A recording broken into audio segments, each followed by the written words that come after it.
Welcome to Open Scrolls. Today we're opening a story that was written for the tired, the anxious, and the ones who feel outnumbered. It's the story of Gideon and the 300 from Judges chapters 6 through 8.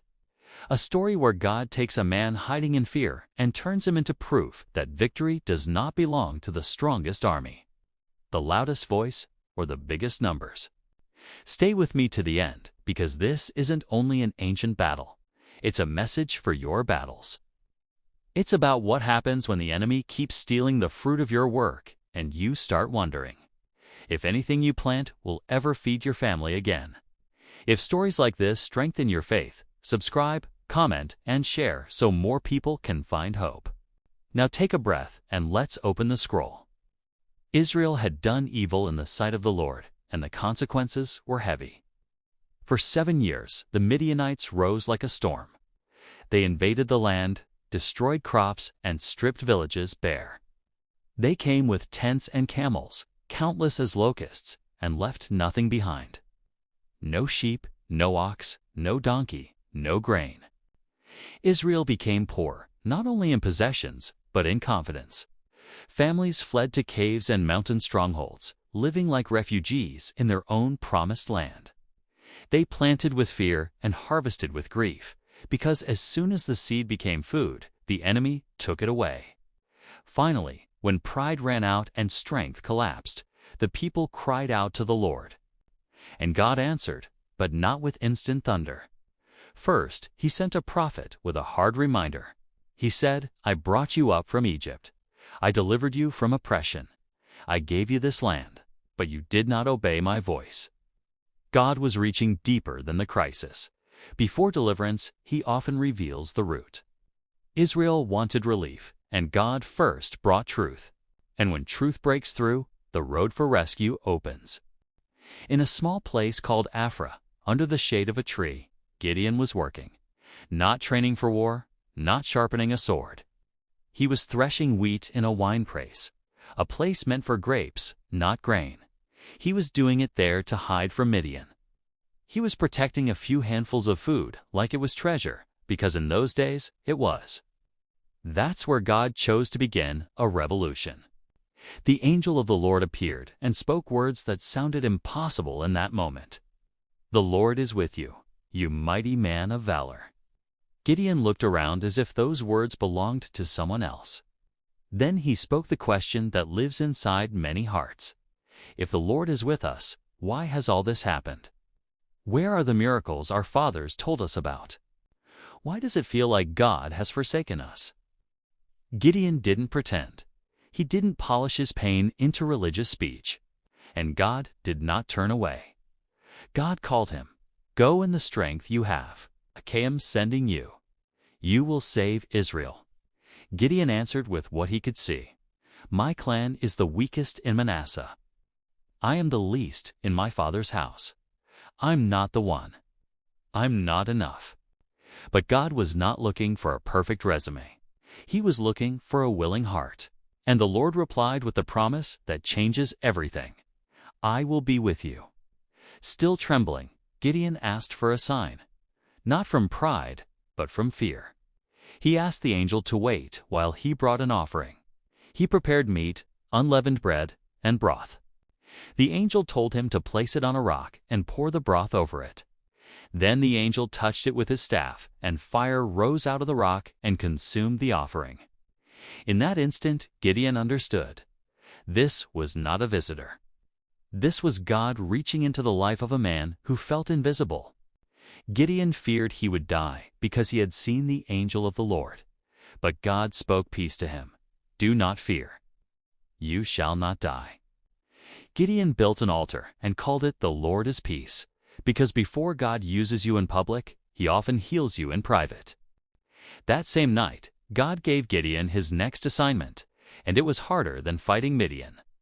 God told him to tear down his father's altar to Baal and cut down the wooden image beside it. Then he was to build an altar to the Lord and offer a sacrifice, using the wood of the idol as fuel. God was saying the battle begins at the altar. Freedom begins with worship. Gideon obeyed, but he did it at night because he was afraid of his family and the men of the city. And yet, he obeyed. God can work with a fearful man. God does not work with a rebellious heart. When morning came, the town exploded with anger. They found the broken altar, the cut-down image, the new altar, the sacrifice. They searched until they learned it was Gideon. They demanded his death. They wanted to protect their idol with violence. Then something unexpected happened. Joash, Gideon's father, stood up and said words that sliced through the madness. "If Baal is a god, let him contend for himself." With one sentence, the idol was exposed. A true God does not need a mob to defend him. From that day, Gideon was called Jerubbaal, because they said, "Let Baal contend against him." But Baal never answered. The silence of the idol became part of the proof. Soon the Midianites and their allies gathered again, pouring into the valley like a flood. And then the Spirit of the Lord came upon Gideon. The man who was hiding now lifted a trumpet and blew a call to war. Men gathered behind him. Messengers ran through Manasseh, Asher, Zebulun, Naphtali, and the people came. It looked like a rising army. But God was about to teach Israel a different kind of victory. Before the battle, Gideon wrestled with doubt again. He asked for the sign of the fleece. One night the fleece was wet and the ground dry. Another night the fleece was dry and the ground wet. God answered. Not because Gideon commanded him, but because God was forming Gideon's faith as the battle drew near. At dawn, Gideon stood with the men and looked toward the valley. The enemy camp was massive. Midianites, Amalekites, people of the east, countless as locusts. Camels without number. It was the kind of sight that makes your stomach drop. And just as Gideon prepared himself for war, God spoke. "You have too many men. Too many. That makes no sense when you feel outnumbered." But God explained. "If Israel wins with a large army, they will claim the glory and say, 'My own hand saved me.'" God didn't only want to deliver them. He wanted to heal their pride and restore their dependence. So God said, "Announce this. Whoever is fearful, let him go home." And in an instant, thousands left. 22,000 returned. 10,000 remained. Gideon felt the weight of it. Then God spoke again. Still too many. God led them to the water and tested them. Some drank with their face down, careless. Others brought water to their mouth with their hand, alert, watchful. God separated them, and the final number was shocking. 300 against an army like sand. And God said, "By these 300 I will save you." Sometimes God reduces what you think you need, so you learn to rely on the one thing that never fails. Gideon sent the rest home. That night, fear returned, and God met him with kindness. He said, "Go down to the enemy camp. If you are afraid, take your servant with you and listen to what they say. Then your hands will be strengthened." Gideon crept down in the darkness. He reached the edge of the camp and heard a soldier describing a dream. A loaf of barley bread rolled into the camp, struck a tent, and knocked it flat. The other soldier interpreted it and said this can only mean God has delivered Midian into Gideon's hand. When Gideon heard it, he worshipped. Not because he suddenly trusted his own strength, but because God confirmed his promise in the mouth of the enemy. Gideon returned and gathered his 300 men. He didn't hand them swords. He didn't give them shields. He gave them trumpets, empty jars, and torches hidden inside the jars. It sounded like a plan made for failure. But it was a plan designed for God. He told them, "Watch me and do what I do. When I blow the trumpet, you blow yours. Break the jars, lift the torches, and shout. The sword of the Lord and of Gideon." It wasn't a slogan for ego. It was a declaration of authority. God fights and his servant obeys. They moved into position at the middle watch, the deepest part of the night. The air was cold. The camp below was sleeping.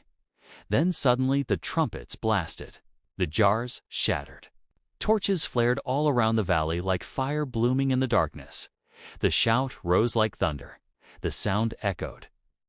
The light multiplied. The enemy woke in terror, convinced they were surrounded by a massive army, and chaos erupted. The Lord set every man's sword against his companion. In confusion, they struck each other. They ran, they screamed. They fled. The 300 held their ground, standing in place, surrounding the camp. Faith looked like discipline. Obedience looked like confidence. And God turned a small band of men into a storm of fear. As Midian fled, other tribes joined the pursuit.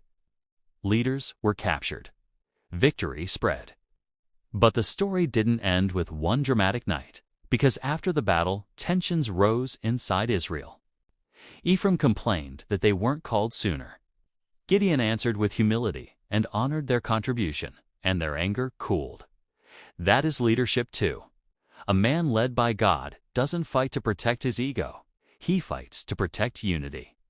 Then Gideon and the 300 crossed the Jordan, exhausted, hungry, but still pursuing. Because deliverance is not only one moment. Sometimes it's a process. On the other side of the Jordan, Gideon asked the people of Sukkot for bread. Not luxury, bread. His men were exhausted, still chasing enemy kings. But the leaders of Sukkot refused. They mocked him and said, "We will not feed you until you have the kings in your hand." They demanded proof before they offered support. Gideon pressed on, but he warned them he would return. He asked the people of Penuel, and they answered the same way. Fear made them selfish. They chose safety over faith, and Gideon kept moving. The enemy kings still had a remnant army, but Gideon attacked when they felt secure.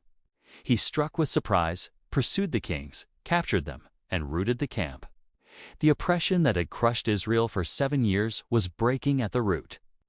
Then Gideon returned. He confronted Sukkot and Penuel, not to satisfy wounded pride, but to show that mocking God's work is dangerous. Those towns had refused to strengthen the hands of those fighting for Israel's freedom. The story is honest. Sometimes the hardest resistance comes from people who should have been allies. Then Gideon faced the captured kings and asked about men they had killed at Tabor. They described them as men who looked like sons of a king. Gideon revealed those men were his brothers. Suddenly, the battle became personal. Yet Gideon carried out justice as Israel's judge. After the victory, the people made a dangerous request. They said, "Rule over us, you and your son and your grandson." They wanted to turn a deliverer into a dynasty. Gideon answered with wisdom, "I will not rule over you. The Lord will rule over you." That was the true goal all along. Not a human savior, but a people restored to God. Yet the story also shows a shadow. Gideon asked for gold from the plunder, made an ephod, and it became a snare. Victory does not automatically protect the heart. You can win a battle and still drift if you stop watching your worship. The land had peace for 40 years. That means the terror stopped. Fields could grow again. Families could breathe. But Gideon's story leaves a warning stitched into the victory. After peace comes a different danger. Forgetting. Gideon lived a long life and died in old age. And after he died, Israel turned again to idols. They forgot the Lord who delivered them. They forgot the caves. They forgot the hunger. They forgot the mercy. They returned to what was familiar instead of what was faithful. It's one of the saddest patterns in Judges. God saves. The people rejoice. Time passes. The people forget. And that is where this story becomes a mirror. Gideon was not the strongest. He was not the bravest. He doubted. He asked for signs. He trembled. He hid. But God called him mighty warrior before Gideon ever felt mighty. God saw what fear could not see. God chose him not because he was ready, but because he was willing to learn obedience. Maybe you feel small. Maybe you are hiding in a winepress, trying to protect what little you have left. Maybe the enemy keeps stealing your harvest, your peace, your confidence. Maybe you're thinking, God can't use me because I'm not bold enough. I'm not equipped enough. I don't have enough support. Gideon's life answers that lie. God can work with little. God can work with weakness. God can work with trembling hands. What he asks for is surrender. And sometimes God will reduce your resources. Not to punish you, but to protect your faith, so you won't confuse his mercy with your talent. So when the victory comes, your heart will know where it came from. The story of the 300 teaches that God's strategies don't always make sense to the world. Trumpets, jars, torches. Simple things in obedient hands. It teaches that obedience can look foolish until God moves. It teaches that unity matters after the battle. And it teaches that the greatest threat after deliverance is not always the enemy. Sometimes it is amnesia of the soul. Let's close the scroll with a truth you can carry into your own valley.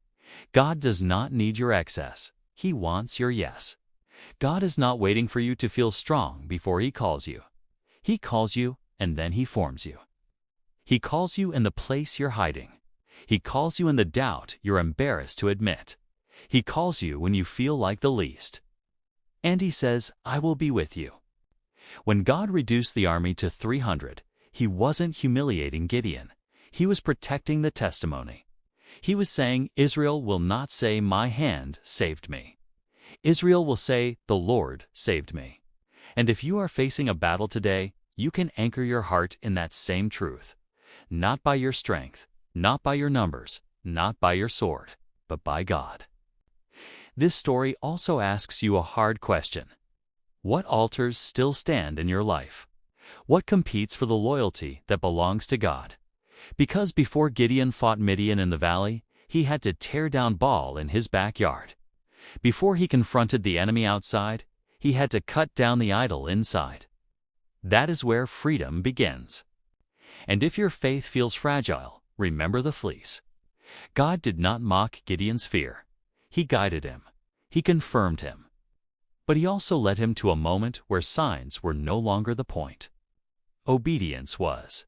Mature faith is not always fearless. Mature faith keeps walking because God spoke. If this story spoke to you, subscribe to Open Scrolls for more Bible stories told with clarity and heart. Like the video, comment what part impacted you most, and share it with someone who needs hope. And before you go, write this in the comments as your declaration. The Lord is with me, mighty warrior. See you in the next scroll.